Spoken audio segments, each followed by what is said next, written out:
नमस्कार दोस्तों, मैं विनोद सर अपने YouTube चैनल प्रतिज्ञा जीएस में आप सभी लोगों का स्वागत करता हूं। दोस्तों, कुछ टेक्निकल प्रॉब्लम हो जाने की वजह से हम आप बहुत दिनों के बाद आप लोगों से रूबरू हो रहे हैं।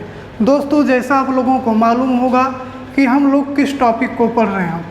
हम अपने उस टॉपिक पर चलने से पहले जो दोस्त इस चैनल पर हमारे अभी नए हैं वह हमारे इस चैनल प्रतिज्ञा जीएस को सब्सक्राइब कर लीजिए और बेल आइकन का बटन दबा दीजिए दोस्तों, ताकि संविधान की क्लास की वीडियो का नोटिफिकेशन आप तक आसानी के साथ पहुंचता रहे। दोस्तों, आइए हम लोग चलते हैं दोस्तों अपने टॉपिक की तरफ। दोस्तों, हम लोगों का टॉपिक चल रहा था वह चल रहा था भारत का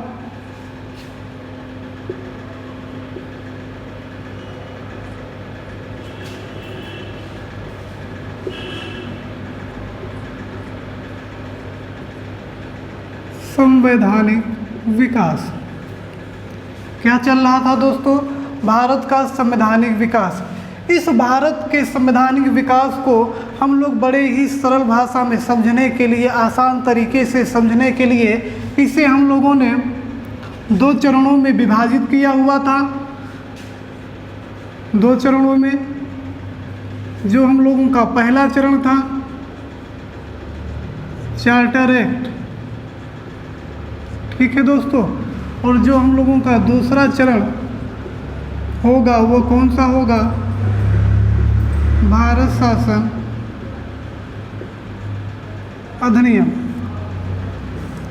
कहने का मतलब हम लोग दोस्तों भारत के संवैधानिक विकास, भारत के संविधान का विकास किस स्तर से गुजरकर अपने चरम पर पहुंचा, उसको हम लोग बड़े ही आसानी ढंग से समझने के लिए इसे दो चरणों में विभाजित किया है। एक को हम लोग चार्टर एक्ट कहते हैं, एक को हम लोग भारत शासन अधिनियम कहते हैं। ठीक है दोस्तों, हम लोगों ने चार्टर एक्ट में 1773 के रेगुलेटिंग एक्ट से लेकर 1853 तक जितने भी चार्टर एक्ट थे, इन सब चार्टर एक्टों को हम लोगों ने बड़ी ही अच्छे ढंग से पढ़ा और यहाँ से जितने प्रकार के क्वेश्चन आपके एग्जाम पॉइंट ऑफ व्यू से बनने वाले थे उन सब की हम लोगों ने यहाँ पर चर्चा की हुई है। ठीक है दोस्तों, जो दोस्त हमारे पिछली वीडियो को नहीं देखे हुए हैं, अर्थात जो हमारे प्यारे दोस्त अभी हमारे इस चैनल पर नए हैं और हमारी पिछली वीडियो अर्थात चार्टर एक्ट के बारे में उन्होंने नहीं समझा, नहीं देखा है, तो उन दोस्तों से मेरा विनम्र पूर्वक आग्रह है कि हमारे चैनल को सब्सक्राइब करके प्लेलिस्ट में जाकर आप पिछली वीडियो को देख सकते हैं। वहाँ पर बड़े ही अच्छे ढंग से चार्टर एक्ट के बारे में समझाया गया है।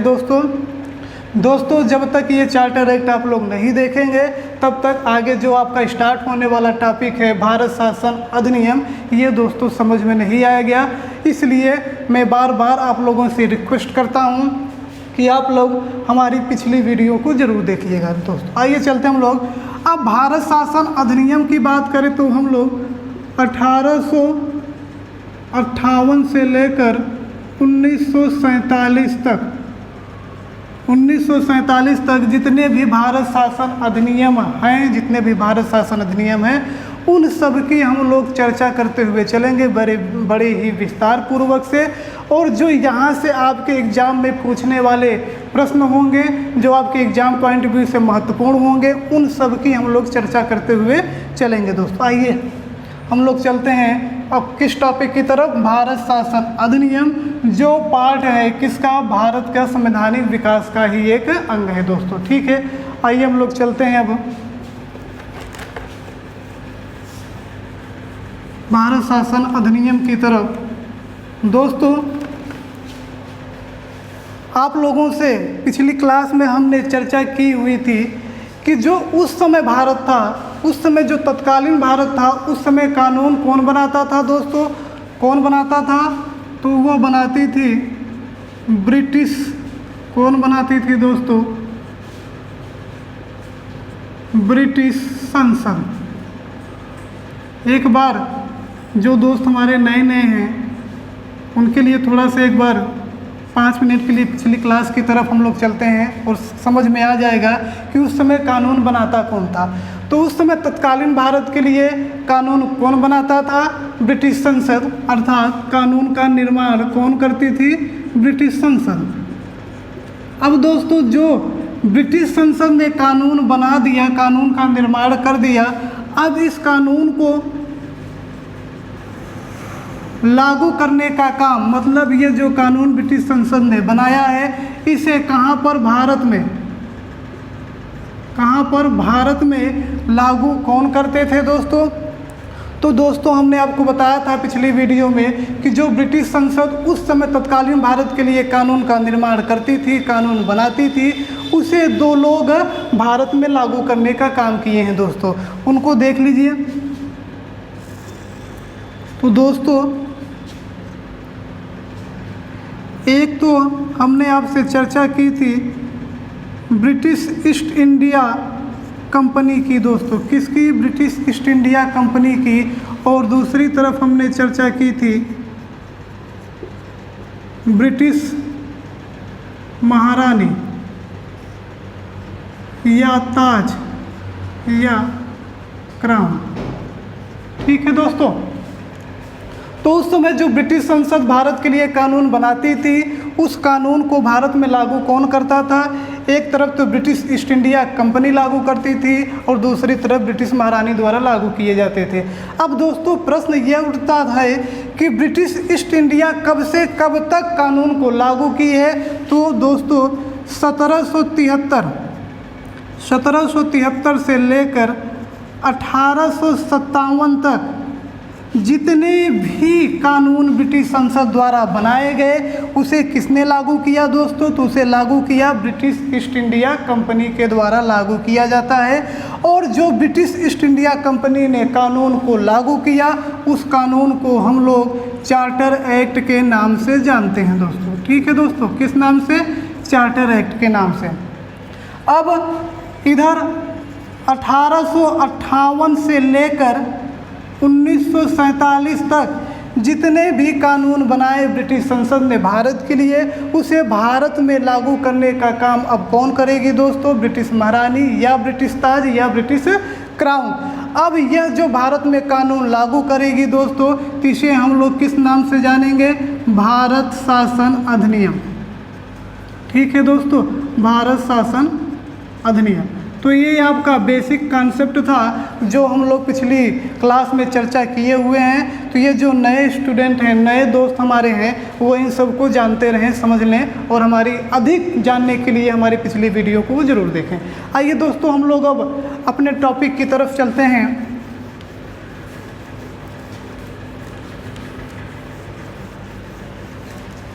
और जो आपका टॉपिक होगा दोस्तों वो होगा भारत शासन अधिनियम।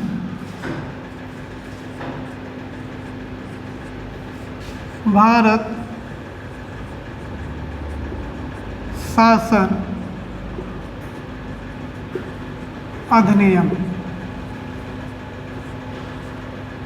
कौन सा होगा दोस्तों? ये जो होगा 1858 का भारत शासन अधिनियम।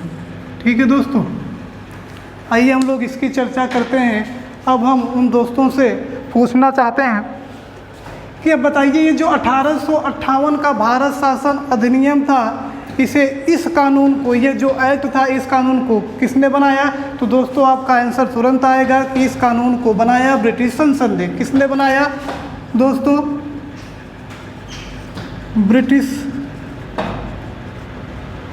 ब्रिटिश संसद ने इसे क्या किया? इस कानून को बनाया। अब दोस्तों इस कानून को लागू कौन करेगा? तो अभी हमने थोड़ी देर पहले आपसे चर्चा की हुई थी कि 1858 से लेकर 1947 तक ब्रिटिश संसद द्वारा जितने भी कानून बनाए गए उसे लागू करने का काम किसने किया था? ब्रिटिश महारानी द्वारा। ठीक है, तो अब जाहिर सी बात है कि 1858 का जो भारत शासन अधिनियम होगा इसे कौन लागू करेगा? तो महारानी द्वारा। तो यह जो 1858 का भारत शासन अधिनियम है दोस्तों, इसे लागू कौन करेगा? महारानी। कौन दोस्तों? महारानी, ब्रिटिश महारानी। और दोस्तों उस समय ब्रिटिश महारानी कौन थी? विक्टोरिया। कौन थी दोस्तों? विक्टोरिया, महारानी विक्टोरिया। ठीक है दोस्तों, एक एक चीज़ को यहाँ क्लियर करने वाले हैं, आप लोग हमारे साथ बने रहिए, सारी चीज़ें क्लियर हो जाएंगी जो आपके एग्जाम पॉइंट व्यू से महत्वपूर्ण है। अब दोस्तों ये जो ब्रिटिश महारानी है अर्थात विक्टोरिया इस कानून को लागू करेगी अर्थात घोषणा करेगी। तो दोस्तों इस 1858 का भारत शासन अधिनियम की एक घोषणा की तिथि थी दोस्तों, और वो तिथि कौन सी थी दोस्तों? याद रखिएगा, ये तिथि बहुत ही महत्वपूर्ण है, कई बार आपके एग्जाम में पूछा गया। 1 नवंबर 1858। तो दोस्तों 1 नवंबर 1858 को इसे घोषित करना था। अब इसे घोषित कहाँ किया गया दोस्तों? इसे किया गया इलाहाबाद दरबार में दोस्तों। कहाँ? इलाहाबाद दरबार में। अब दोस्तों यहाँ से एक बड़ा अच्छा प्रश्न उठता है कि 1858 का जो भारत शासन अधिनियम था जिसे उद्घोषित किया गया, जिसे लागू किया गया इलाहाबाद दरबार में, अब इस इलाहाबाद दरबार में इस 1858 के भारत शासन अधिनियम को किसने पढ़ा था दोस्तों? बहुत ही महत्वपूर्ण है, कई बार आपकी सिविल की परीक्षाओं में ये क्वेश्चन आया हुआ है दोस्तों। तो 1858 का ये जो भारत शासन अधिनियम है जिसे 1 नवंबर 1858 ईस्वी को पढ़ा गया दोस्तों, किसके द्वारा? लॉर्ड कैनिंग के द्वारा दोस्तों। किसके द्वारा दोस्तों? लॉर्ड कैनिंग के द्वारा इसे पढ़ा जाता है दोस्तों। ठीक है दोस्तों, उम्मीद करते हैं यहाँ तक आप लोगों को सारी चीज़ें क्लियर हो जाएगी। इस डेट को मत भूलिएगा दोस्तों, ये कई बार पूछा गया है। अगर पूछे कि 1858 को भारत शासन अधिनियम कहाँ उद्घोषित किया गया, कहाँ पर पढ़ा गया, कहाँ पर इसकी उद्घोषणा की गई, तो इलाहाबाद। और दोस्तों अगर इलाहाबाद में आप स्थान जानना चाहें तो मैं आपको बताना चाहता हूँ कि इलाहाबाद में जो नया यमुना पुल है, उसी नए यमुना के पुल के बगल में मदन मोहन मालवीय पार्क, जिसका आधुनिक नाम है, ठीक है दोस्तों, उसी पार्क में यह जो 1858 का भारत शासन अधिनियम था इसे पढ़ा गया था। किसके द्वारा? लॉर्ड कैनिंग में। उसी पार्क में इलाहाबाद दरबार लगाया गया था। ठीक है दोस्तों, आइए और हम लोग आगे चलते हैं दोस्तों। अब दोस्तों इसमें क्या क्या प्रावधान थे इसको हम लोग देख लेते हैं। 1858 के भारत शासन अधिनियम में प्रावधान क्या थे दोस्तों? मैं आप लोगों से वही चीज़ डिस्कशन करूंगा जो आपके एग्ज़ाम पॉइंट व्यू से बहुत ही महत्वपूर्ण है और जिनकी आने की प्रबल संभावना आपके एग्ज़ाम में बनी हो रहेगी। ठीक है दोस्तों, आइए देखते हैं ये जो प्रावधान था इस 1858 के भारत शासन अधिनियम के अंतर्गत किया क्या गया। प्रावधान कौन कौन से थे? तो पहला प्रावधान जो दोस्तों याद रखिएगा, हमने आपको बताया था कि पहले भारत में गवर्नर हुआ करते थे, गवर्नर को फिर बाद में गवर्नर जनरल बना दिया गया। ठीक है, अब जो ये भारत का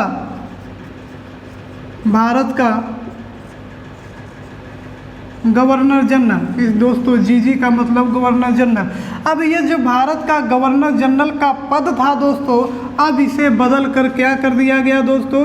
वायसराय। बहुत ही महत्वपूर्ण है, कई बार यहाँ से क्वेश्चन पूछा गया है कि किस भारत शासन अधिनियम के तहत भारत के गवर्नर जनरल को वायसराय कहा जाने लगा, तो वो होगा भारत शासन अधिनियम 1858 का दोस्तों। ठीक है, अब यहाँ से अगर पूछा जाए कि ऐसे पहले वायसराय कौन थे, भारत के ऐसे पहले वायसराय कौन थे, तो दोस्तों लॉर्ड कैनिंग। कौन थे दोस्तों? Lord Canning. ठीक है दोस्तों, लॉर्ड कैनिंग ये पहले भारत के वायसराय थे। अब आगे चलते हैं, अब दूसरा क्या प्रावधान है दोस्तों, इसको भी हम लोग देख लेते हैं।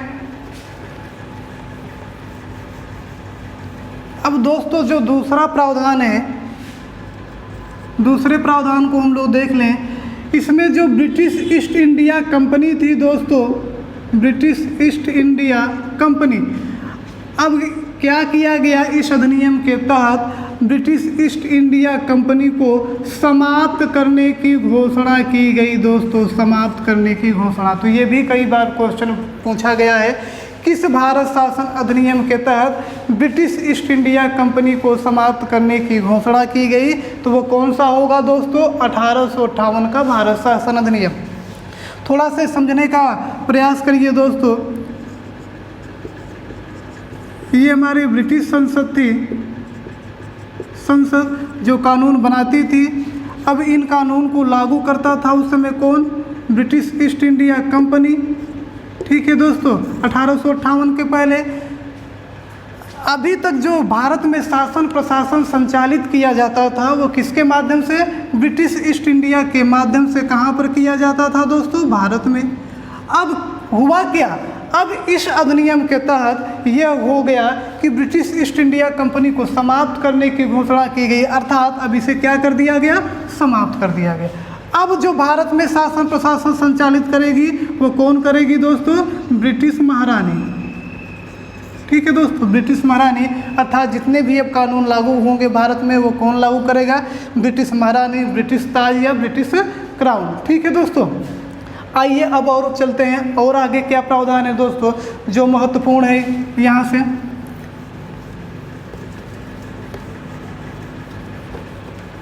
देखिए जो दोस्तों तीसरा आपका जो महत्वपूर्ण यहाँ से प्रश्न बन सकता है, बन सकता नहीं दोस्तों, बना हुआ है, कई बार ये क्वेश्चन पूछा गया है, इसे आप लोग मोस्ट करेंगे। ठीक है दोस्तों, देखिए इसमें तीसरा पॉइंट क्या था कि इस 1858 के भारत शासन अधिनियम के तहत दोस्तों एक 15 सदस्यों वाली एक दोस्तों परिषद की स्थापना की गई। ठीक है दोस्तों, अब यह जो परिषद थी इसे कहा क्या जाता था? तो इस परिषद को दोस्तों क्या कहा जाता था? भारत परिषद। ठीक है दोस्तों, तो अगर आपसे पूछे कि किस अधिनियम के तहत भारत परिषद की स्थापना की गई, तो 1858 के भारत शासन अधिनियम। इस भारत परिषद में कितने सदस्य थे? 15 सदस्य थे। ठीक है दोस्तों, अब यह जो 15 सदस्य थे दोस्तों इसको भी समझ लीजिए। इसमें जो 8 सदस्य थे दोस्तों, 8 सदस्यों का जो मनोनीत करने का काम था वो किसने किया? ब्रिटिश महारानी द्वारा। कहने का मतलब इस भारत परिषद में जो 8 सदस्य थे उसे ब्रिटिश महारानी द्वारा क्या किया गया? मनोनीत किया गया। और इधर बचे कितने दोस्तों? 7 सदस्य। इस 7 सदस्य को दोस्तों निदेशक मंडल द्वारा मनोनीत किया गया। किसके द्वारा दोस्तों? निदेशक मंडल द्वारा। तो ये भी क्वेश्चन यहाँ से भी पूछ सकता है कि 15 सदस्यीय वाली भारत परिषद में 8 सदस्यों को किसने मनोनीत किया गया? किसने मनोनीत किया था? किसके द्वारा किया गया था? तो क्या होगा दोस्तों आंसर? ब्रिटिश महारानी द्वारा। 7 सदस्य निदेशक मंडल के द्वारा। ठीक है दोस्तों, अब यह जो भारत परिषद थी 15 सदस्यों वाली, इसका मुखिया कौन था दोस्तों? ये भी देख लीजिए। इसका जो मुखिया प्रमुख जो था वो कौन था दोस्तों? भारत सचिव। भारत सचिव या भारत मंत्री। ठीक है दोस्तों, तो अब देखिए यहाँ से कैसे क्वेश्चन पूछा जा सकता है। यहाँ पर दोस्तों समझ लीजिए किस अधिनियम के तहत एक भारत परिषद की स्थापना की गई? 1858। किस अधिनियम के तहत एक नवीन पद भारत सचिव अर्थात भारत मंत्री पद का सृजन किया गया? तो वो आंसर क्या होगा दोस्तों? 1858। ठीक है, अब देखिए यह जो नया पद था भारत मंत्री अर्थात भारत सचिव, इसके कार्यों में सहायता और सलाह देने के लिए एक परिषद थी जिसे भारत परिषद कहा जाता था। और इसमें जो सदस्य थे कितने थे? 15 सदस्य थे। इन 15 सदस्यों में से जो 8 सदस्य थे वो ब्रिटिश महारानी द्वारा मनोनीत किए गए और जो 7 सदस्य थे दोस्तों वो निदेशक मंडल द्वारा मनोनीत किए गए दोस्तों। ठीक है दोस्तों, अब हम लोग यहाँ से देखिए दोस्तों, यही आपके कुछ महत्वपूर्ण प्रश्न यहाँ से बन सकते हैं और इनकी आने की प्रबल संभावना भी रहती है। ठीक है दोस्तों, अब हम लोग आगे भारत शासन अधिनियम की ओर चलते हैं दोस्तों। उम्मीद करते हैं दोस्तों यहाँ तक आप लोगों को बड़े ही अच्छे ढंग से समझ में आ गया होगा।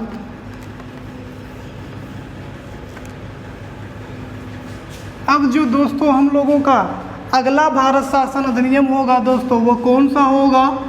वो दोस्तों होगा 1861 का भारत शासन अधिनियम। क्या होगा दोस्तों? 1861 का भारत शासन अधिनियम। अब इस अधिनियम के अंतर्गत प्रावधान क्या किए गए दोस्तों, इसको भी समझ लीजिए। क्या क्या यहाँ से महत्वपूर्ण प्रश्न बन सकते हैं उसकी चर्चा हम लोग कर लेते हैं। देखिए, अगर आपसे पूछा जाए वो कौन सा भारत शासन अधिनियम था जिसके द्वारा भारतीयों को पहली बार शासन प्रशासन में भागीदार बनाया गया, अर्थात कानून निर्माण में भी उन्हें क्या बनाया गया दोस्तों? भागीदार। तो जो इसमें पहला प्रावधान था दोस्तों, इसके द्वारा भारतीयों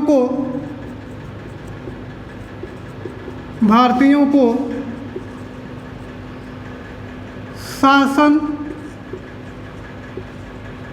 प्रशासन में क्या मिली दोस्तों? भागीदारी मिली। ठीक है दोस्तों, अर्थात कानून निर्माण की प्रक्रिया में भारतीयों को भी क्या मिला? भागीदारी प्रदान की गई। ठीक है दोस्तों। अब जो दूसरा प्रावधान है, दूसरा देख लीजिए, इसमें दूसरा क्या प्रावधान है दोस्तों? इसी भारत शासन अधिनियम के तहत पहली बार कैबिनेट अर्थात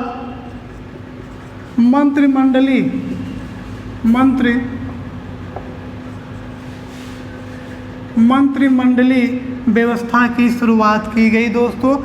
तो दोस्तों मैं आपसे एक चीज़ कहना चाहता हूँ कि ये अब जो जितने भी भारत शासन अधिनियम है, कुछ न कुछ यहाँ से दोस्तों आपके भारतीय संविधान में देखने को मिलेगा दोस्तों। वर्तमान समय में हम लोग इसको टैली करते चलेंगे कि कहाँ से क्या चीज़ लिया गया है दोस्तों। ठीक है, अब बताइए कि भारतीय संविधान में कैबिनेट की व्यवस्था, मंत्रिमंडल की व्यवस्था है कि नहीं दोस्तों? है। अगर पूछे किस अधिनियम के द्वारा ये पहली बार इसकी व्यवस्था की गई थी, तो कौन सा अधिनियम होगा? 1861 का भारत शासन अधिनियम। ठीक है दोस्तों। अब जो तीसरा टॉपिक होगा दोस्तों, तीसरा जो यहाँ से महत्वपूर्ण क्वेश्चन बन सकता है वो क्या है? इसी अधिनियम के द्वारा पहली बार विभागीय प्रणाली की शुरुआत की गई दोस्तों। किसकी? विभागीय प्रणाली की शुरुआत की जाती है किसके द्वारा? 1861 के भारत शासन अधिनियम के द्वारा। अब दोस्तों इस 1861 से जो सबसे महत्वपूर्ण है उसको आप लोग देख लीजिए। जो 1861 से जो सबसे महत्वपूर्ण है, जिसे आप लोग एकदम से मोस्ट कर लेंगे दोस्तों, वेरी वेरी मोस्ट है। और ये क्वेश्चन कई बार आपसे पूछा भी गया है, कई चाहे वो एसएससी हो, जितने लोअर से लेकर अपर तक दोस्तों जितने भी एग्जाम हैं सब पूछे गए, एसएससी से लेकर यूपीएससी तक यह क्वेश्चन यहाँ से ये वाला क्वेश्चन आपसे पूछा गया है। और वो क्वेश्चन कौन सा है ज़रा देखिए दोस्तों। इस अधिनियम के द्वारा वायसराय को अध्यादेश जारी करने का अधिकार दिया गया दोस्तों। क्या? अध्यादेश। दोस्तों बहुत ही महत्वपूर्ण है। अध्यादेश जारी करने का अधिकार वायसराय को किस अधिनियम के द्वारा प्रदान किया गया था? तो 1861 का भारत शासन अधिनियम के द्वारा। और इस अध्यादेश की जो प्रभावशीलता होगी वो कितने माह होगी दोस्तों? वो होगी 6 माह तक। अब दोस्तों अब हम आपसे प्रश्न पूछना चाहते हैं, वर्तमान परिस्थिति में, वर्तमान भारत में, वर्तमान संविधान में भारत का जो राष्ट्रपति होता है वह भी अध्यादेश जारी करता है कि नहीं दोस्तों? ये बताइए आप लोग। आप कहेंगे बिल्कुल जारी करता है। तो दोस्तों ये चीज़ें ली कहाँ से गई हैं? 1861 के भारत शासन अधिनियम के तहत। और जो भारत का राष्ट्रपति जो है वर्तमान समय में जो अध्यादेश जारी करने का प्रावधान है भारतीय संविधान में, वह दोस्तों अनुच्छेद 123 आर्टिकल 123 के तहत वर्तमान में भी भारत का राष्ट्रपति क्या जारी करता है? अध्यादेश जारी करता है। अब कैसी परिस्थिति होगी, कब जारी करेगा दोस्तों, जब हम लोग राष्ट्रपति के टॉपिक को पढ़ेंगे तो वहाँ बड़े ही बेहतर ढंग से इसे समझने का प्रयास करेंगे वो परिस्थिति क्या है।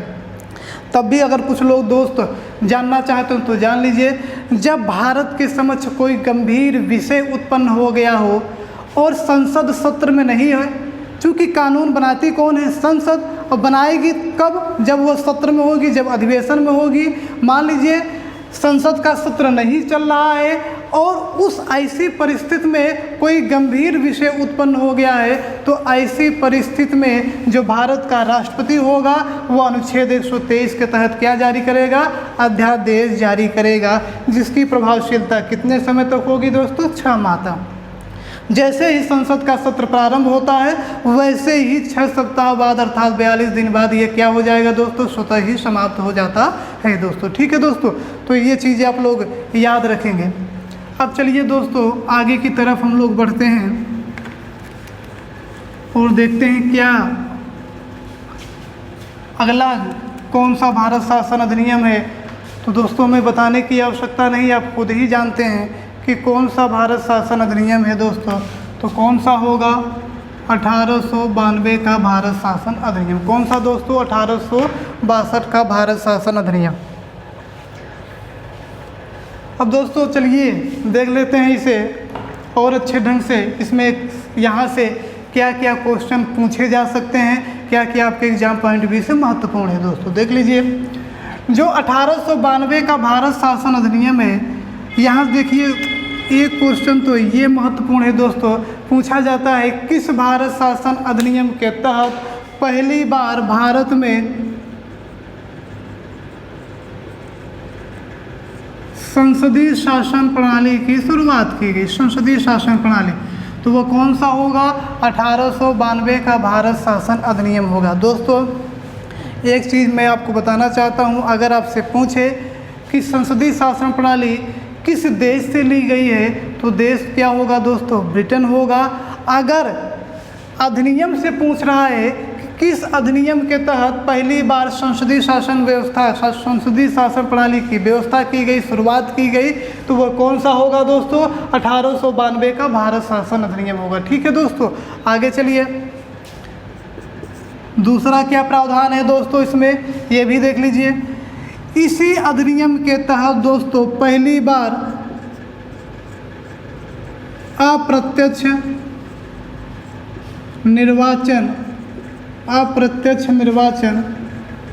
प्रणाली की शुरुआत की गई दोस्तों। क्या दोस्तों, अप्रत्यक्ष निर्वाचन प्रणाली की शुरुआत की गई किस अधिनियम के द्वारा, 1892 के भारत शासन अधिनियम के द्वारा। ठीक है दोस्तों, अब देखिए दोस्तों, अगर हम आप थोड़ा से इसका कंपैरिजन करिए, क्या वर्तमान समय में ऐसा कोई पद है जिसका अप्रत्यक्ष रूप से निर्वाचन होता है, तो दोस्तों आप बिल्कुल बताएंगे।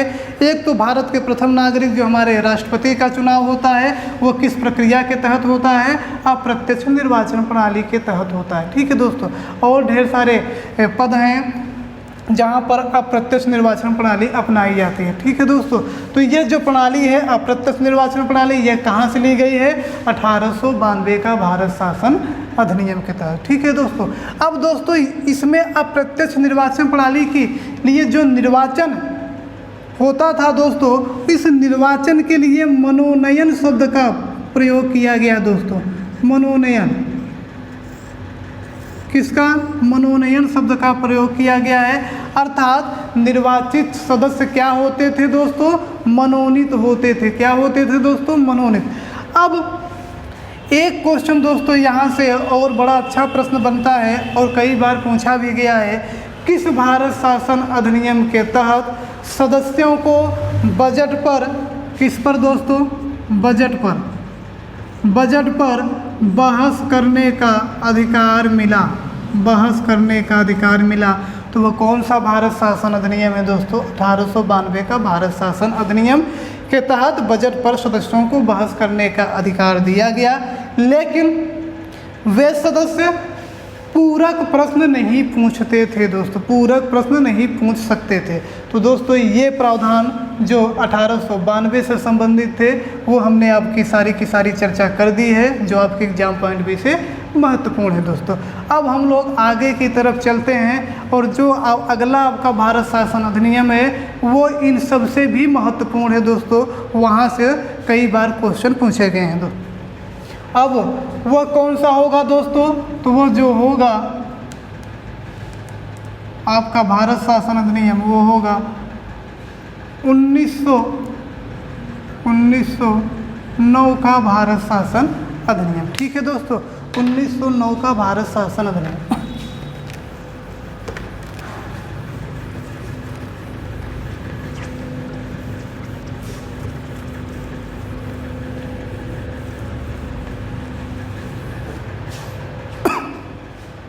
दोस्तों देख लीजिए 1909 का भारत शासन अधिनियम के तहत क्या क्या प्रावधान हैं और इस 1909 के भारत शासन अधिनियम को और किस नाम से पुकारा जाता है या किस नाम से जानते हैं दोस्तों, तो इसको भी हम लोग समझने का प्रयास करेंगे। देखिए दोस्तों, इसे एक दूसरे नाम किससे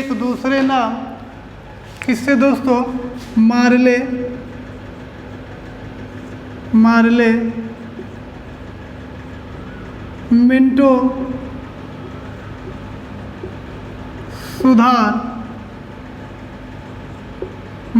मिंटो सुधार अधिनियम के नाम से भी इसे जाना जाता है। किस अधिनियम को, 1909 का। तो ये भी क्वेश्चन पूछा जा सकता है, पूछा गया भी है, किस अधिनियम को मार्ले मिंटो सुधार अधिनियम के रूप में जाना जाता है, तो आपके विकल्प में रहेंगे 1909, 1935, 1858। तो ये सारे विकल्प में रहेंगे, तो आपको लगाना कौन सा है दोस्तों विकल्प को, 1909 के विकल्प को हमको टिक करना है दोस्तों। तो इस 1909 का जो भारत शासन अधिनियम था दोस्तों, इसे किस नाम से जाना गया, मार्ले मिंटो सुधार अधिनियम। अब देख लीजिए दोस्तों, इसे मार्ले मिंटो सुधार अधिनियम क्यों कहा गया, तो उस समय ये जो लॉर्ड मार्ले साहब थे, ये क्या थे, भारत सचिव। क्या थे दोस्तों, भारत सचिव थे। ठीक है, और जो ये मिंटो थे, लॉर्ड मिंटो दोस्तों, ये द्वितीय हैं। ठीक है, तो ये क्या थे उस समय दोस्तों, वायसराय थे।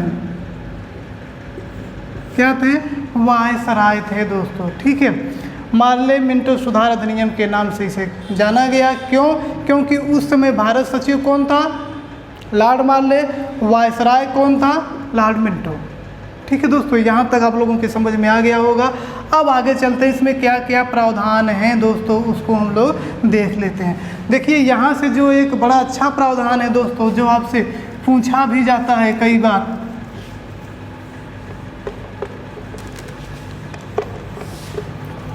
देखिए दोस्तों, इस 1909 के भारत शासन अधिनियम, जिसे हम लोग जानते किस नाम से हैं, मार्ले मिंटो सुधार अधिनियम। ठीक है, इसमें प्रावधान क्या है दोस्तों, इसी अधिनियम के तहत अर्थात 1909, थोड़ा सा प्रावधान को पढ़ने से पहले एक दो तथ्य यहाँ पर महत्वपूर्ण है। इसे और किस नाम से जाना जाता है दोस्तों, यहाँ से एक अच्छा प्रश्न बनता है, किस अधिनियम को भारत को विभाजित करने वाला अधिनियम कहा जाता है, तो वह अधिनियम कौन सा होगा दोस्तों, 1909 का भारत शासन अधिनियम, जिसे भारत को विभाजित करने वाला अधिनियम भी कहते हैं दोस्तों। ठीक है दोस्तों, और क्या कहते हैं इसे, फूट डालो व राज करो, फूट डालो और राज करो वाला अधिनियम भी इसे जाना जाता है, किसे, 1909 के भारत शासन अधिनियम के तहत। अब ये भी कुछ महत्वपूर्ण तथ्य थे जो आप लोगों को जानना बहुत आवश्यक है। ठीक है दोस्तों, आगे चलते हैं हम लोग। अब इसमें और क्या प्रावधान क्या क्या हैं दोस्तों, इसको देख लीजिए। प्रावधान को हम लोग देख लेते हैं। इसी अधिनियम के तहत पहली बार दोस्तों, बहुत ही महत्वपूर्ण है दोस्तों, सांप्रदायिक निर्वाचन प्रणाली की शुरुआत की गई दोस्तों। निर्वाचन प्रणाली बहुत ही महत्वपूर्ण है, बार बार हम कह रहे हैं, इसे भूलिएगा मत दोस्तों। सांप्रदायिक निर्वाचन प्रणाली की शुरुआत किस अधिनियम के द्वारा की गई दोस्तों, वह अधिनियम कौन सा है, 1909 का भारत शासन अधिनियम। अब प्रश्न उठता है ये सांप्रदायिक निर्वाचन प्रणाली है क्या दोस्तों, और इस सांप्रदायिक निर्वाचन प्रणाली से क्या क्या क्वेश्चन बन सकते हैं, इसकी हम लोग चर्चा कर लेते हैं। अगर पूछे सांप्रदायिक निर्वाचन प्रणाली का जनक कौन किसे कहा जाता है दोस्तों, जनक, तो दोस्तों आप लोगों को बताना है लॉर्ड मिंटो द्वितीय। लॉर्ड मिंटो द्वितीय को सांप्रदायिक निर्वाचन प्रणाली का क्या कहा जाता है, जनक। अब दोस्तों इससे संबंधित 3 अधिनियम हैं, सांप्रदायिक निर्वाचन प्रणाली से संबंधित 3 अधिनियम हैं, इसको समझ लीजिए और यहाँ से प्रश्न पूछते हैं दोस्तों। एक तो हो जाएगा हमारा 1909 का भारत शासन अधिनियम, ठीक है दोस्तों। फिर हो जाएगा 1919 का भारत शासन अधिनियम, और एक हो जाएगा 1935 का भारत शासन अधिनियम, ठीक है दोस्तों। अब देखिए अगर आपसे पूछा जाए किस अधिनियम के तहत सांप्रदायिक निर्वाचन प्रणाली की शुरुआत हुई, तो वो कौन सा होगा दोस्तों, वो होगा दोस्तों 1909 का भारत शासन अधिनियम। कौन सा होगा दोस्तों, 1909 का भारत शासन अधिनियम।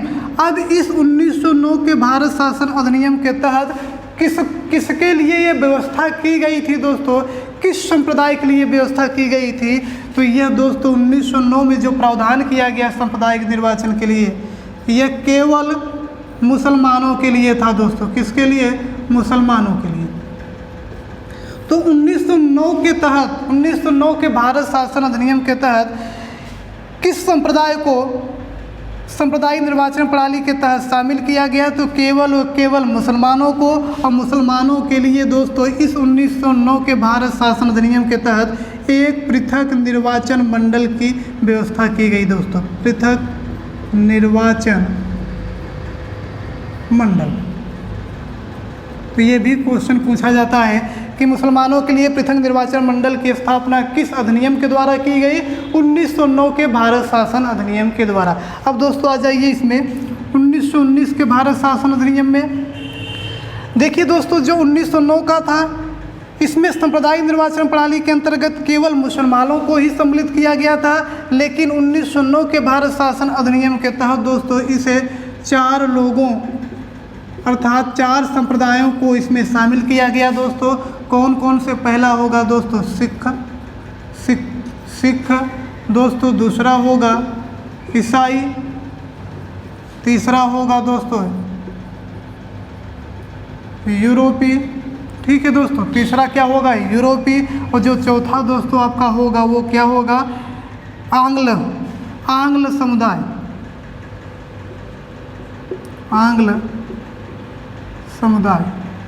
आंग्ल समुदाय या आंग्ल भारतीय, जिसे हम लोग एंग्लो इंडियन के नाम से भी जानते थे, जो अभी तक केवल मुसलमानों के लिए तक ही सीमित था। अब उसे बढ़ाकर कहाँ तक कर दिया गया, 4 लोगों तक, जिसमें सिख, ईसाई, यूरोपी और आंग्ल समुदायों के लोगों को भी इसके तहत शामिल किया गया दोस्तों, ठीक है। अगर पूछे सांप्रदायिक निर्वाचन प्रणाली में कितनी बार विस्तार किया गया, 2 बार, एक 1919 का भारत शासन अधिनियम के तहत और एक 1935 के भारत शासन अधिनियम के तहत। अब दोस्तों 1935 का जो भारत शासन अधिनियम है, इसके अंतर्गत कितने लोगों को सांप्रदायिक निर्वाचन में शामिल किया गया दोस्तों, 1935 के तहत दोस्तों, तो ये शामिल किया गया दोस्तों इसमें 3 लोगों को। कौन कौन,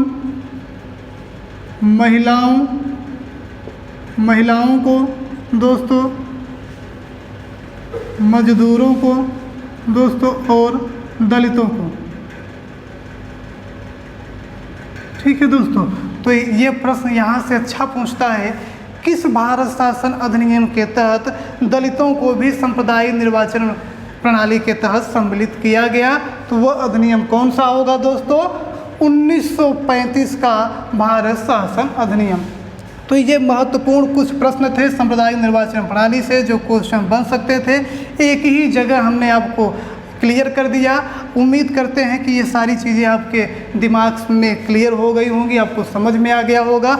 अब आगे चलते हैं दोस्तों, और क्या हो सकते हैं इसमें प्रावधान। अब देखिए दोस्तों, अभी हमने आपको बताया था